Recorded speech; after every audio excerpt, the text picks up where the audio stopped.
What's up YouTube? I'm the Gaming Coach, and in today's video we're playing Watcher of Realms. Not only are we playing Watcher of Realms, but today we've got a good one because the Frenzy Plundering is available. So this is one of the best times you can possibly have for gear raids, and I'm going to show you how to take advantage of the one currently going on.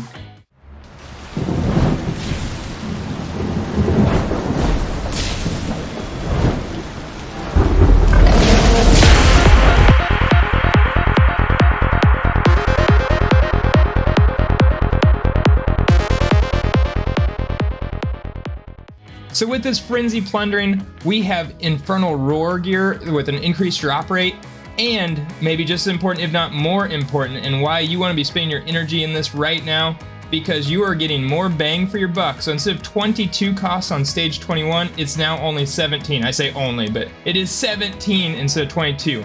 So 5 less energy per run. If you're doing it by the thousands like a lot of us are, then this is going to make a huge difference. The more chances you have to get drops, the more chances you have to get good drops, because in this game, we all know good drops are few and far between.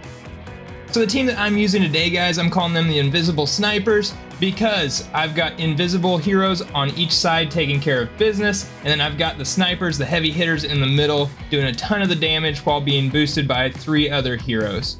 So as you guys can tell, we've got an epic lord, because I don't have a legendary lord, otherwise I'd put him there. And then you've got the MVP of Gear Raid 321, Edril, for sure. Her abilities just are game-changing for this. If you have her, make sure you're using her for this Gear Raid. Then we have, of course, one of the best heroes in the entire game, my Silas, coming in clutch, doing a ton of damage for us. And then we have Allura. As she's coming through, she's going to be on the right side for me, taking care of the entire right side with the help of Edril sometimes. And I'm going to show you how she takes care of the right side. She's a drop and forget character, kind of. You're just going to time your ults with her. And then obviously we have Autumn here, just to buff our heroes. So my Autumn's not even like fully built, as you can see.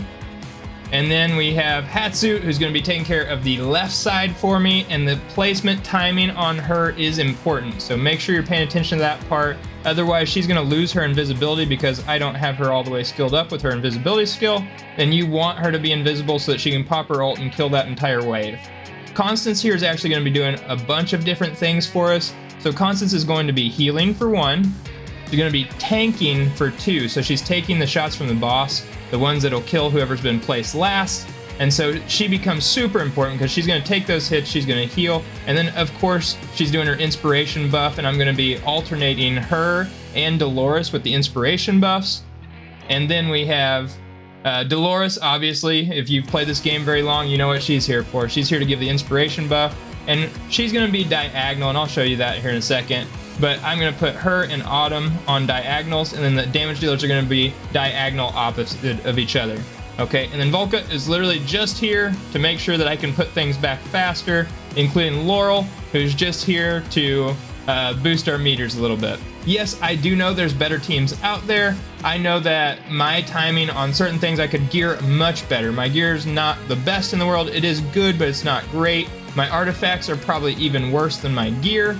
But this is the team that I use to first beat Gear Raid 321, and so maybe it'll give you some inspiration on some of the heroes that you have to build them in a certain way and to time it the way that I'm timing it so that you can finally beat this really tough Gear Raid. In my opinion, it is probably the hardest Gear Raid.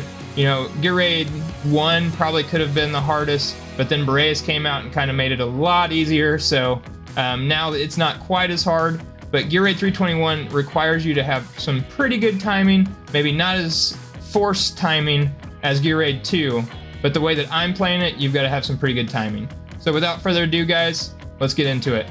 The first thing you want to do is build what I call the sniper tower. So we're going to have Edril in the bottom right, then Dolores right above her, then we're going to put Silas straight across from Dolores on the left side, and then eventually below that we'll have Autumn in the bottom left corner, and we'll put Constance in between Silas and Dolores. I wait till I have about 11.5 on the cost meter, then I pop Dolores' ult. Then I'm going to place Laurel in that bottom right corner next to Edril. Then I'm going to pop her. Then I'm going to pop Edril and place Autumn in the bottom left corner.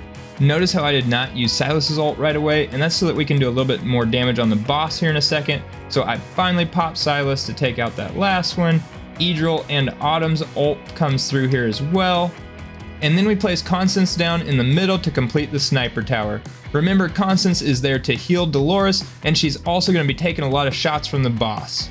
Now it's all about doing as much damage as possible to the boss so it sets us up for the future phases in this fight.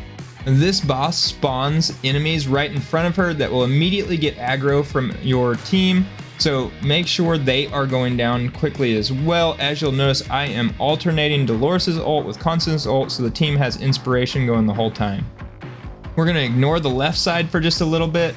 We are going to cycle through our Laurel again just to help us pop those ults a little bit better, and then we're going to focus on that right side.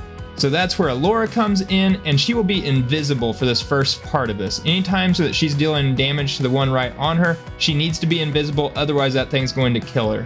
Also, the boss would target her because she's been placed after Constance, so before we use her ultimate, which I'll show you in a second, we need to make sure the boss is dead first. Now it's time to focus on that left side, and we're going to use Hatsuit to do this job, but we need Hatsuit to be invisible for the most part until we're sure the boss is going to be dead, or the enemies that Hatsuit's killing will also kill Hatsuit if she's not invisible at the right time. So we're keeping her invisible all the way until the mobs are right on top of her, then we're using her ult to finish them off. We've got to make sure the boss is dead before we pop Alora's ult here, so right as soon as I know the boss is going down, I pop Alora's ult so that she starts doing her AoE attack on the mobs on the right side at the far end. I've also been holding off on Idril's ult until I can make sure that Idril will start targeting the ones on the right, so you'll see me pop it here just in a second as soon as Hatsuit's ult goes off, so that Idril will start finishing those off, which then extends her ultimate, and then she starts shooting the ones on the right because we need her help for Alora to finish those off over there. When we get to this point, we're going to take Silas and Hatsuit off the board, and here in a little bit we're going to put Silas where Hatsuit was just located at so that Silas will start doing damage on that side for the next wave. While we got a break in the action here, guys, I would highly recommend you guys doing this on 1x speed whenever you're doing it for the first time. So whenever you've got the fight done after that, you know it'll be an auto battle and it's a piece of cake, but while you're trying to learn the timing of this, definitely it's easier if it's on 1x. You'll see I put my Lord down on the left side at the back end. Really, this doesn't matter. I don't even know if my Lord had any gear on her, but I put her there just for the extra little tiny bit of bonus, and then Silas is going to go right on top of her in just a second. Remember, with Alora, anytime the mob is right on top of her, she needs to be invisible. Do not click her ultimate while the mob is right on top of her. Wait until it's the group that's farther away, and that's when we can hit the ultimate, but you do want to do it kind of in a hurry as soon as this mob goes down, because you also need her to keep doing damage as they're coming towards her, so she needs to go back invisible before they get in their attack range. You want to hit Silas's ultimate as soon as it pops up, because we want him taking out as many of those on the left side as we possibly can.